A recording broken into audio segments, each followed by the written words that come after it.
भगवान कृष्ण कहते हैं कि उस विधाता ने चींटी से लेकर विशालकाय हाथी जैसे जीवों का दाना पानी उसकी व्यवस्था के हिसाब से की है।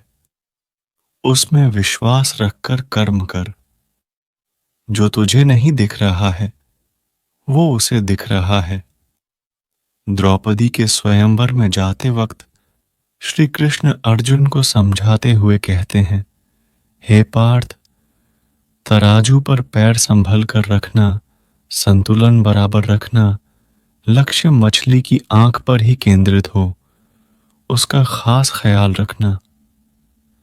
यह सुनकर अर्जुन ने कहा, हे प्रभु, सब कुछ अगर मुझे ही करना है तो फिर आप क्या करोगे?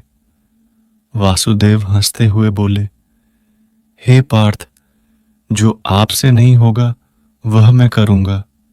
पार्थ ने कहा, प्रभु ऐसा क्या है जो मैं नहीं कर सकता? वासुदेव फिर हंसे और बोले, जिस अस्थिर, विचलित, हिलते हुए पानी में तुम मछली का निशाना साधोगे, उस विचलित पानी को स्थिर मैं रखूंगा। कहने का तात्पर्य यह है कि आप चाहे कितने ही निपुण क्यों ना हो, कितने ही बुद्धिमान क्यों ना हो, कितने ही महान एवं विवेकपूर्ण क्यों ना हो, लेकिन आप स्वयं हर एक परिस्थिति पर पूर्ण नियंत्रण नहीं रख सकते। आप सिर्फ अपना प्रयास कर सकते हो, लेकिन उसकी भी एक सीमा है, और जो उस सीमा से आगे की बागडोर जो संभालता है उसी का नाम विधाता है।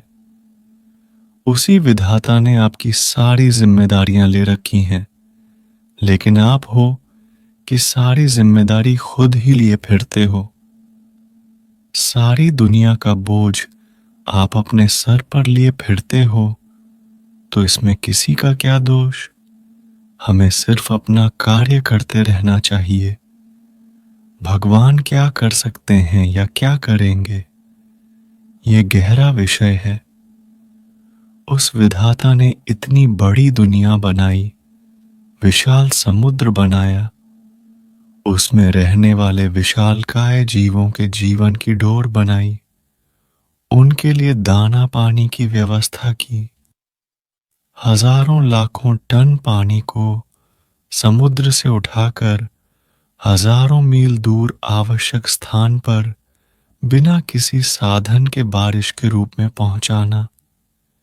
एक छोटे से बीज में वृक्ष का विस्तार भर देना, और उसमें किस मौसम में पत्ते गिरेंगे, किस मौसम में नए फल फूल आएंगे, ये सब कुछ उस नन्हे से बीज में भर देना।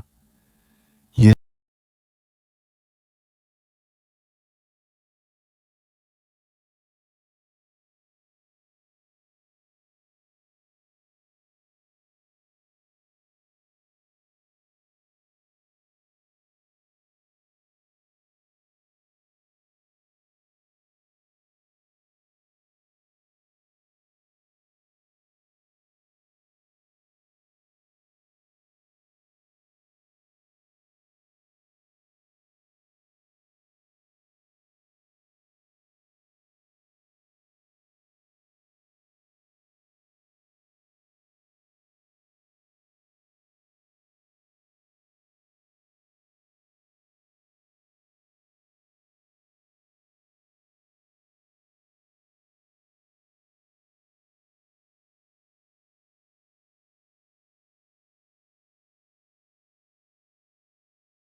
वो नहीं चाहता कि तुझे दुख दे, आखिर उसको क्या मिलेगा इससे? मन को थोड़ा स्थिर करके उसमें श्रद्धा रख, इधर उधर मत भटक। इंसान और उस विधाता में फर्क पहचान, उसमें पूर्ण विश्वास रख और आगे कदम बढ़ा। वो अर्जुन की तरह पानी को स्थिर करेगा, लेकिन पहला कदम तो तुझे ही उठाना पड़ेगा। दोस्तों, अगर आप अपने जीवन में सफल होना चाहते हैं तो इस कहानी को शांत मन से बहुत ही गंभीरता पूर्वक सुनिएगा। कभी कभी हमें जीवन में अकेले लड़ने की आवश्यकता होती है। यह कहानी एक ऐसे लड़के की है जो अपने लक्ष्य की ओर आगे बढ़ने के लिए अपने अकेलेपन को एक सुनहरा अवसर बनाता है।